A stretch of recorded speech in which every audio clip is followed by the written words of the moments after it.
dia. Primeiro eu gostaria de agradecer o convite do Zé Renato e da comissão organizadora. E o objetivo de hoje é, nesses 20 minutos, conversar um pouquinho com vocês de como a gente usa o ultrassom a nosso favor, à beira-leito com o nosso paciente. Eu vou voltar um pouquinho mais para a minha realidade, vou tentar abordar um pouquinho e mostrar mais da minha realidade, que é de pacientes em terapia intensiva. Terapia intensiva, UTI e semi-intensiva, que é onde a gente mais usa. Então, basicamente, eu vou falar disso com vocês. A ideia é uma conversa e eu vou tentar mostrar como a gente usa, e fiquem à vontade se durante desses 20 minutos de explanação, se vocês quiserem fazer alguma observação voltada para a prática de vocês, a gente vai tentar dar um ajustezinho para conversar, para ficar uma coisa um pouquinho mais dinâmica, né? A ideia não é eu vir aqui ficar jogando conteúdo para vocês, é só mostrar e discutir um pouquinho dessa prática da ultrassonografia. Eu não sei se todos já tiveram algum contato ou se têm conhecimento. A gente, de uns 2 anos para cá, só para contextualizar, de uns 2, 3 anos para cá, teve um estudo multicêntrico chamado INLUS, que era um trabalho que a gente avaliava o pulmão dos pacientes, né, e depois esses pacientes eram randomizados para 2 grupos, e assim que ele era estubado, um grupo ia para a oxigenoterapia convencional e um grupo ia para a catéter de alto fluxo. E aqui no Brasil, o Einstein foi um desses hospitais que participou desse estudo, e tinha alguns médicos, 2 médicos que participavam e coordenavam esse estudo aqui, e eles precisavam de pessoas para ajudar a fazer essas avaliações pulmonares. Então, o que eles fizeram? Eles convidaram 4 fisioterapeutas, eu fui um desses 4, para participar desse grupo e desse estudo. Então, a gente teve um treinamento com esses médicos para fazer a avaliação do que a gente precisaria para o trabalho, que é uma das coisas que eu vou mostrar aqui hoje, que é o índice de aeração. Eles queriam ver quanto esse pulmão era aerado ou não aerado para evoluir o desmame da ventilação mecânica. Então, a gente fez parte desse treinamento e desse estudo, esse estudo ainda está em andamento. Então, a partir daí, e aí começaram a ter publicações no mundo a respeito do fisioterapeuta usando ultrassom para a nossa prática diária, beira-leito, e aí vários trabalhos vieram vindo, e a gente começou também, como grupo, se fortalecer. Outras pessoas lá do hospital, eu sou lá, para quem não, acho que não está aqui, mas eu sou do Albert Einstein, outras pessoas começaram a participar desse grupo, e a gente começou a se capacitar, estudar mais ultrassom, inclusive fazer cursos de ultrassonografia para melhorar o diagnóstico cinético funcional, até para a gente melhorar a nossa forma de avaliação e tratar os nossos pacientes. Então, só para contextualizar, a gente começou basicamente por um estudo e a gente foi se desenvolvendo quanto grupo. Hoje a gente já até tem algumas publicações, que depois eu vou mostrar o que a gente já conseguiu fazer. Então, só para ter uma ideia, a ultrassom nada mais é do que uma ferramenta onde a gente consegue, por meio de ondas ultrassonográficas, avaliar alguns tecidos. Então, eu emito um raio de ondas ultrassônicas de um tecido e, dependendo da impedância acústica desse tecido, esse raio vai voltar para mim, para a tela do aparelho, de alguma forma, que a gente chama de escala de cinza, que é aquela mais branco, preto e o cinza. Aí, quando a gente mostra o ultrassom, né, a primeira reação, e quando eu vi a primeira vez, eu falei, nossa, eu só estou vendo coisa preta, coisa branca. Né? Alguém já viu um ultrassom na vida, nem que seja o lá da gestante. Né? E aí a gente começa a entender o que era cada imagem. Então, na verdade, quando a gente começa a estudar a fisiologia de como funciona, como as ondas penetram nos tecidos, as coisas vão ficando um pouquinho mais fáceis para a gente entender e fazer uma avaliação correta do que a gente está vendo ali na tela do nosso ultrassom. Tá? Só para contextualizar. Então, é basicamente isso. Né?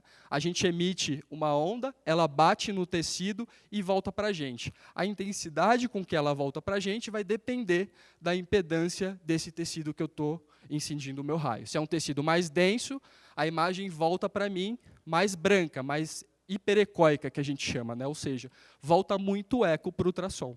Se o tecido é mais ou menos denso, ele volta mais cinza, e se o tecido é menos denso, ele volta para mim imagem de preto. Então, quando a gente começa a entender isso, eu começo a ver, putz, então se eu incido o meu ultrassom em cima de um pulmão, então eu espero alguns padrões de imagem que voltem para mim.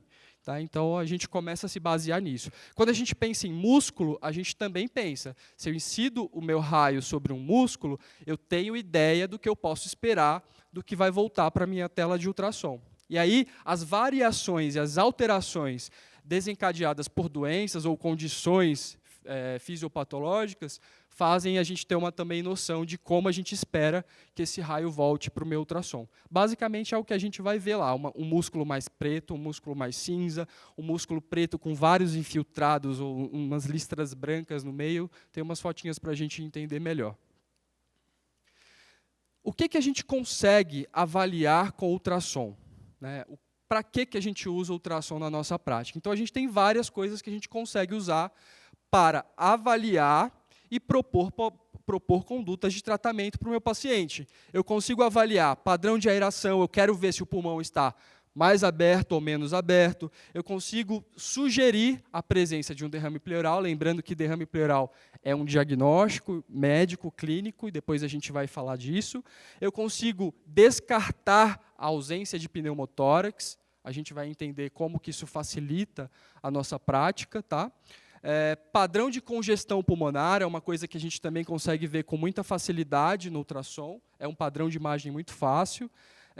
Mobilidade e espessura diafragmática, que é o que a gente mais tem usado, inclusive ontem, a Karina, que vai falar depois de mim, a gente fez a avaliação de um paciente, eu vou compartilhar um pouquinho dessa história de como a gente fez para vocês. A gente também consegue ter noção de consolidação pulmonar.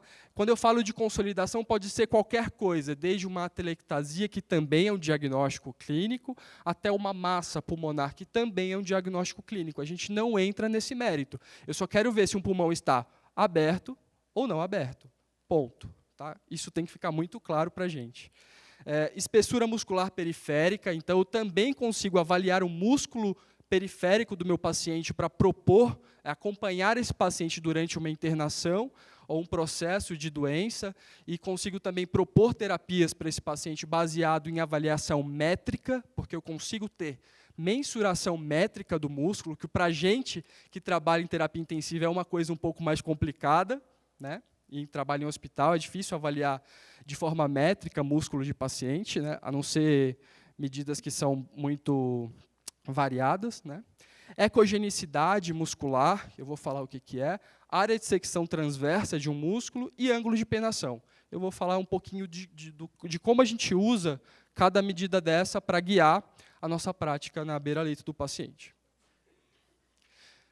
Outra contextualização importante, para quando a gente fala de ultrassom, a gente tem que tomar alguns cuidados em relação a isso, a gente tem que ser claros quanto ao objetivo pelo qual a gente está usando o ultrassom. Né? Existem vários trabalhos, eu trouxe aqui, por conta da limitação do tempo, não dá para trazer muita coisa, mas tem vários trabalhos na literatura que já mostram a utilização do ultrassom para terapeutas respiratórios em terapia intensiva, também em relação à avaliação muscular. Então, tem muito trabalho que já mostra, inclusive trabalhos brasileiros. Tá? Tem vários trabalhos, depois vocês podem dar uma procurada. E uma coisa que a gente sempre deixa claro, fisioterapeuta não dá diagnóstico, a gente dá diagnóstico cinético-funcional, cinesiológico, que é o que eu vim falar aqui. Então, a gente tem que ser muito claro em relação a isso para não entrar em atrito e não entrar em outras partes que acho que todo mundo já sabe do que eu estou falando. A gente já tem uma regulamentação, eu até conversei com o Zé Renato antes aqui da palestra, perguntando se tinha alguma novidade, se tem alguma atualização. A gente tem a Raquel, que é a nossa gestora, a nossa coordenadora, que é delegada do CREFITO, que também auxiliou a gente a conversar e fazer essa interface com o pessoal do CREFITO para a gente trabalhar de forma mais segura com os nossos pacientes. Então, a gente já tem uma regulamentação de que a gente pode utilizar o ultrassom para diagnóstico cinesiológico. Então, a gente tem esse respaldo caso alguém questione. Né? E aí eu vou começar agora a falar um pouquinho, super rápido, do que a gente vê no ultrassom e a aplicabilidade disso na nossa prática. Então, a primeira coisa que eu falei é o padrão de aeração, que é aquilo que eu falei que a gente começou a fazer um trabalho, que é o WINLUS, que a gente avaliava o índice de aeração dos pulmões dos pacientes. Esses pacientes depois eram randomizados para 2 grupos, e um grupo era oxigenoterapia convencional e um grupo era estubado e ia para o catéter nasal de alto fluxo.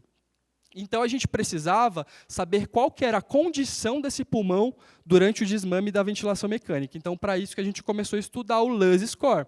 O LUS Score é um padrão de aeração, onde eu consigo mapear o pulmão do meu paciente em 6 áreas. Né? Então, eu pego da parte anterior, superior e inferior, da parte lateral, superior e inferior, e da parte posterior, superior e inferior. E eu mensuro, eu avalio o padrão de imagem, e eu vou falar quais padrões são esses, e dou uma nota para o meu paciente. Esse é o LUS Score.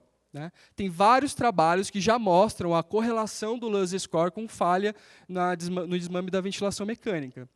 E o que a gente vê? Por exemplo, a gente tem padrão de normalidade, que é um padrão que mostra que o pulmão está aerado somente. Eu tenho um padrão de linhas de congestão, que a gente chama de linha B, que me mostra que um pulmão ele está mais encharcado ou mais congesto ou não. E eu tenho o padrão de condensação, que aí a condensação pode ser tanto uma atelectasia, um derrame pleural ou um pneumotórax, ou seja, eu tenho perda de aeração. E a gente classifica esse pulmão em perda leve, perda moderada e perda grave de aeração. Então, baseado nesse LUS Score, então eu vou mapear, aqui eu tenho a foto, ó. Por exemplo, a gente vê a linha A, que é uma linhazinha paralela, né, à pleura, que a gente classifica como uma linha que representa para a gente presença de ar no pulmão. Eu tenho linha B, que são as linhas que saem da pleura e vão até o final do campo pulmonar, que são linhas que traduzem para mim presença de líquido entre os septos interalveolares. Tá? Eu tenho padrões de linhas B muito grossas, que a gente chama de linha B coalescente. Significa que esse líquido já saiu do septo interalveolar e entrou dentro do alvéolo, ou seja, o alvéolo está inundado de líquido. Já é uma perda mais moderada de aeração.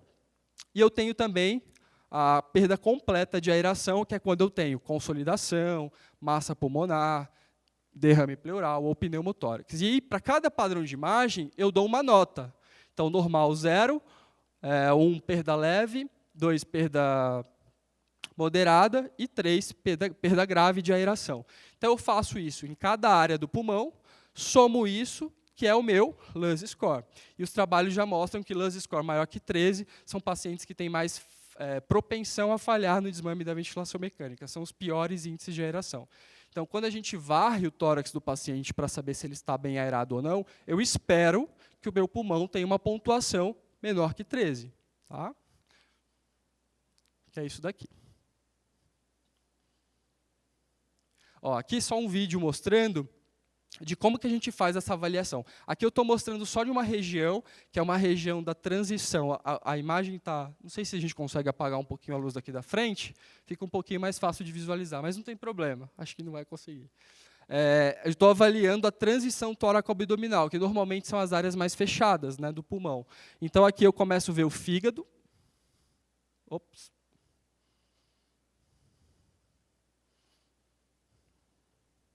Dá para voltar, amigo? Aí. Tá difícil aqui, desculpa. Você consegue aí? Isso, dá o play para mim, por favor. Então, aqui eu consigo avaliar, eu acho o fígado do meu paciente e começo a subir o meu probe de ultrassom, para avaliar a transição da víscera para o meu pulmão, que eu pego bem o seio costofrênico para avaliar aquela área. É uma área onde a gente normalmente mais acha as consolidações e alguns achados em pacientes internados, pela própria imobilidade, ou restrição de mobilidade, na verdade. Né? E aí aqui eu vejo uma imagem muito branca aparecendo, bem brilhante, que é o que eu falei que é hiperecóico, ou seja, eu tenho uma área do meu pulmão que está muito condensada, está muito fechada, e isso vai bater, o meu raio vai bater nessa imagem e vai voltar para mim de forma muito intensa, que me dá uma imagem na tela do ultrassom que a gente chama de hiperecóica. Então, a gente consegue fazer isso em todas as áreas do meu pulmão. Eu consigo ver quais áreas estão mais abertas ou áreas que estão mais fechadas. Tá? Se eu tenho uma área mais aberta, então vocês concordam que o raio vai passar com mais facilidade, não vai ter tanto conteúdo para bater para voltar? Fica uma imagem um pouco mais voltada para o cinza ou para o preto. Né? Ó, aqui a gente tem também uma imagem que é bem característica de quando a gente tem pacientes com condensações importantes, né? E dentro da condensação, na verdade, a condensação está, nesse caso, dentro de um derrame.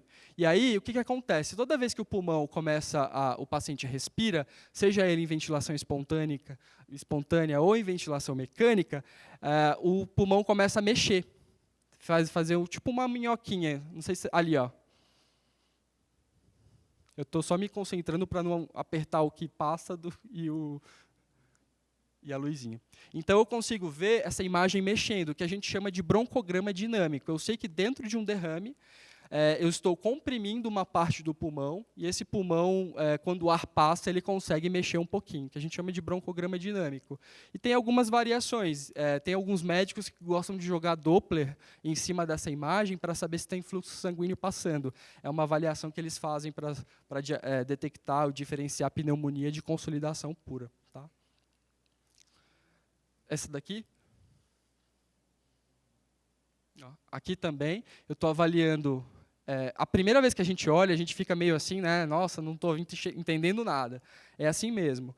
E aí a gente consegue ver essa imagem bem hiperecóica aqui, significa que é uma consolidação muito importante, não está passando nada de ar ali dentro. Então está muito densa, então todo o meu eco que está vindo ali, ele volta rápido para mim. Uma imagem maior. Aqui uma imagem que a gente achou recentemente de um paciente nosso, um paciente que é um politrauma grave, que ele estava, inclusive, com dreno de tórax, e a gente estava vendo uma assimetria da ventilação de um lado para o outro, a gente foi passar ultrassom, mesmo com dreno, a gente viu que ele estava com derrame pleural loculado, então o dreno estava drenando só um pedacinho do derrame. Então, tinham várias áreas que estavam presas de líquido que estavam impactando na ventilação mecânica desse paciente. Quando a gente foi passar o ultrassom para entender, a gente viu esses derrames loculados. E aí a gente chama o ultrassonografista, ele vem fazer a avaliação e dar o diagnóstico clínico e decide o que ele vai fazer da parte clínica, né, médica.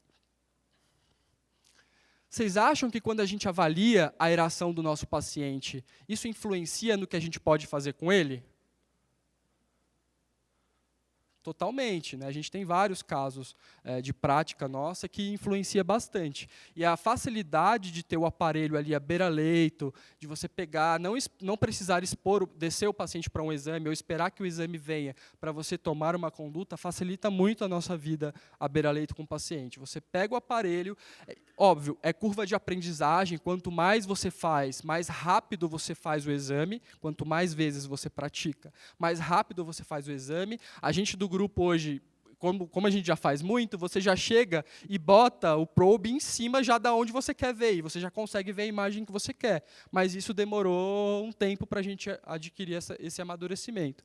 Mas qualquer pessoa, quando tem o treinamento e começa a fazer, isso fica fluido para a gente. Tá? Então, facilita bastante a nossa tomada de decisões à beira-leito com o paciente. Né? Aqui a gente também consegue avaliar a mobilidade diafragmática, né? Eu consigo ver tanto de vista anterior quanto lateral, eu consigo ver quanto o meu diafragma incursiona durante a respiração. Isso, para a gente, hoje em dia, a gente tem usado bastante. Inclusive, ontem, eu e a Karina, a gente usou para avaliar um paciente que estava com bastante assincronia na ventilação e com bastante esforço. A gente queria entender o porquê. A Karina vai falar depois da impedância. A gente pensou, a gente bota impedância. Na verdade, a gente acabou colocando NAVA para o paciente, instalando NAVA. Só que antes disso, a gente foi avaliar o padrão do diafragma desse paciente. Por que será que ele está fazendo esforço?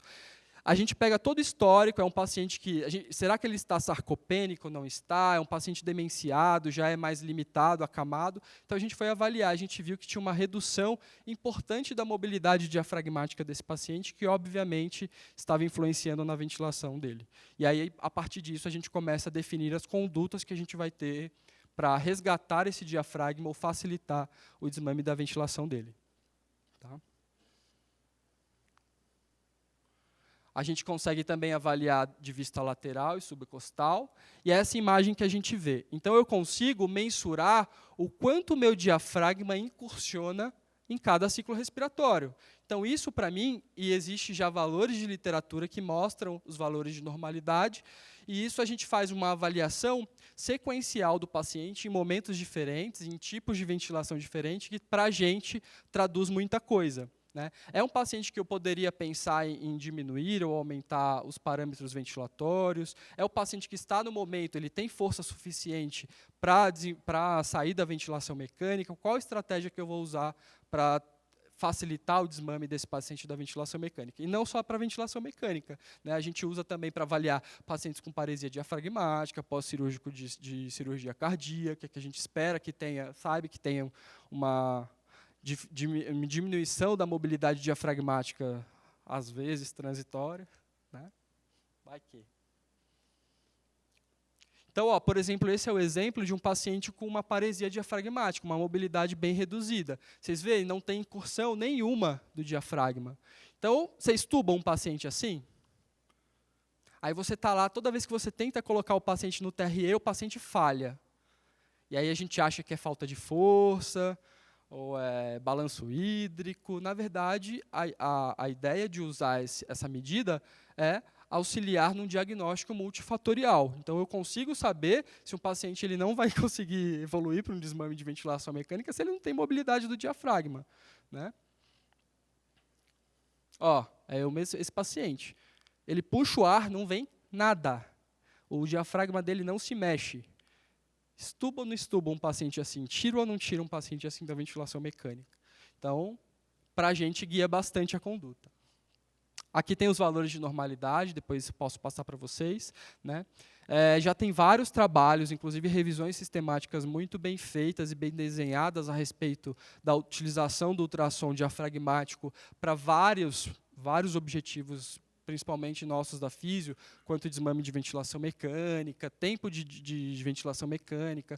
A ideia é usar o ultrassom diafragmático, e já tem trabalhos que mostram, vários trabalhos que mostram, que o ultrassom diafragmático pode também ser um preditor de falência ou sucesso de desmame de ventilação mecânica. Tá? Ó, outra coisa que eu consigo avaliar é a espessura do diafragma. Eu consigo saber se um diafragma ele é eutrófico, atrófico ou hipertrófico. E, baseado nisso, também propor condutas ou propor condutas de tratamento para o paciente. Né? E saber se é um paciente apto ou também não a evoluir um desmame, se é um paciente apto ou não a um treinamento muscular respiratório, prescrição de treinamento muscular respiratório. A gente tem usado muito ultrassom para guiar hoje o treinamento muscular respiratório dos pacientes, independente de estar na ventilação mecânica ou não. Né? A gente também tem os valores de normalidade. Só que, ó, por exemplo, esse é o vídeo de um diafragma na INS e na ESE. Então, eu avalio bem a incursão do meu paciente, quanto esse diafragma contrai na INS e quanto ele contrai na ESE. E aí, hoje em dia, na literatura, a gente tem uma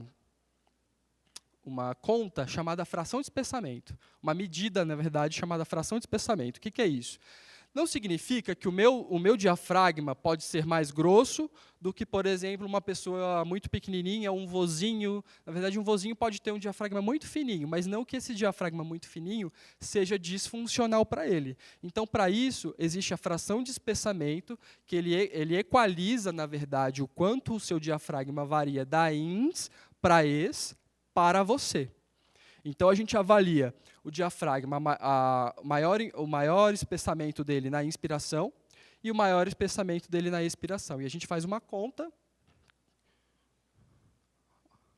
que é essa daqui, que ele consegue dar para a gente a noção se esse paciente ele está com uma fração de espessamento que pode predizer atrofia.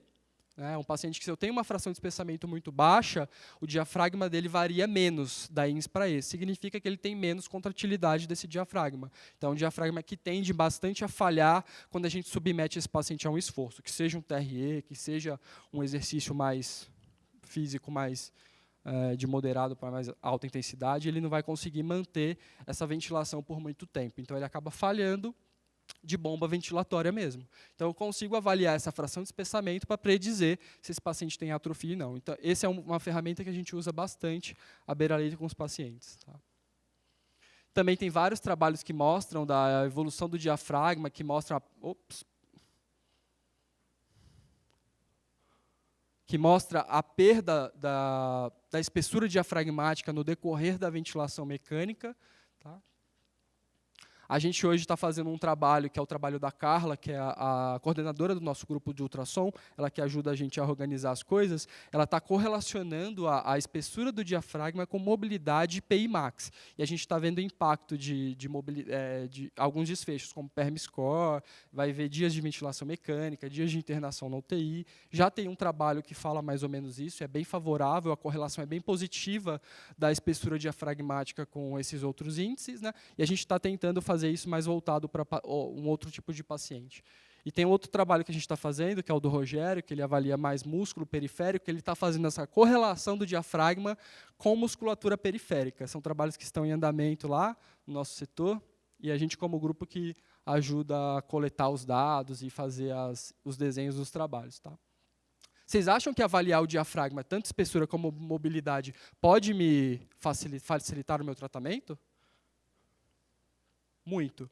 Eu avalio melhor o músculo, eu sei realmente a condição que ele está, porque a principal medida que a gente tem hoje, né, na literatura e na prática mesmo, é o PI Max, que a gente usa para avaliar o diafragma, né, a pressão inspiratória máxima. E já tem alguns trabalhos que não gostam muito da PI Max, fala que ela não é reprodutível, que ela não é fidedigna, né, para algumas coisas, ela só fala que o paciente tem força. Né, e força não significa necessariamente função.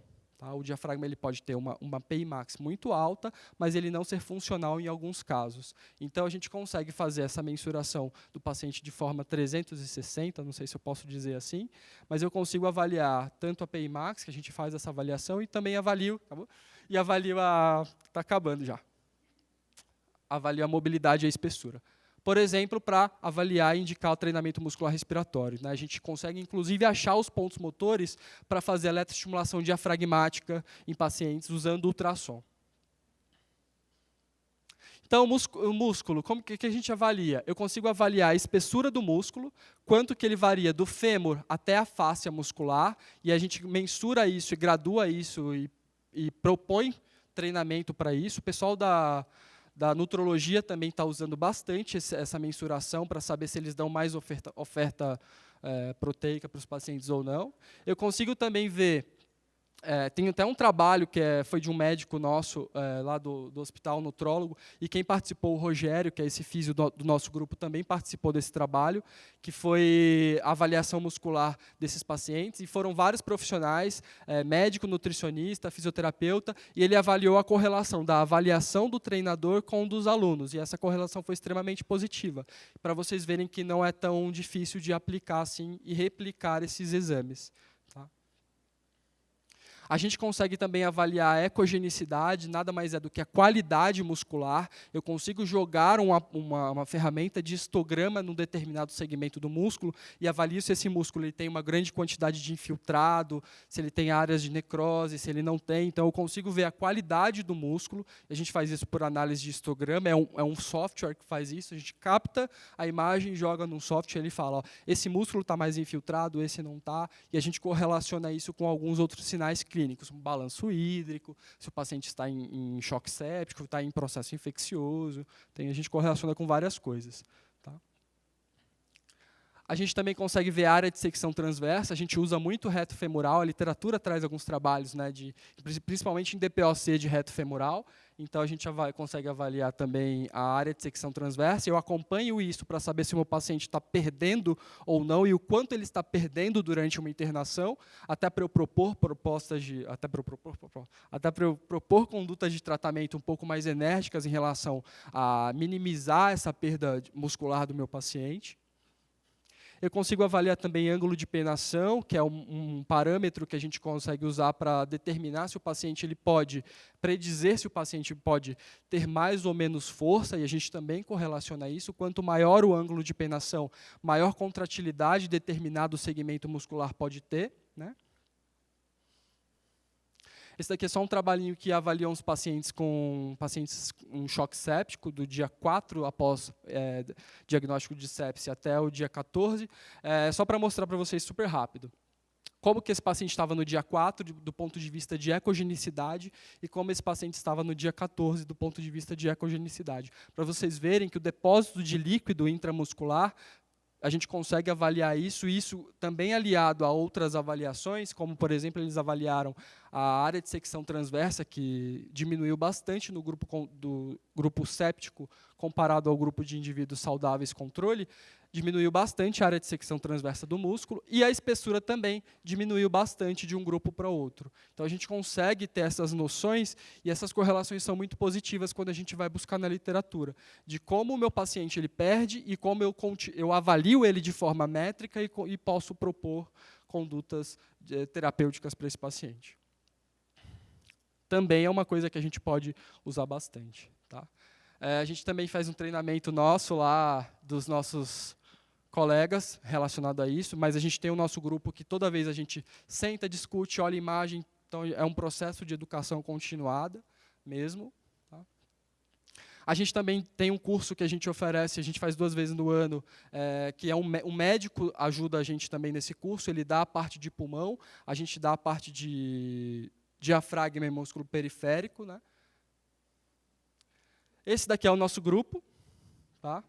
E essa daqui é a Carla que eu falei. A gente levou 2 trabalhos agora para o ATS, que aconteceu agora essa semana, final de semana agora em Dallas. A gente conseguiu mostrar a redução do impacto da utilização do raio-x e impacto na segurança do paciente. Se eu exponho o meu paciente a menos raio-x, a menos radiografia de tórax, usando ultrassom para isso. Então, a gente conseguiu impacto em custo e a gente conseguiu impacto em desfecho para a segurança do paciente, usando o ultrassom como uma ferramenta para guiar e não precisar ficar pedindo raio-x para o paciente toda hora.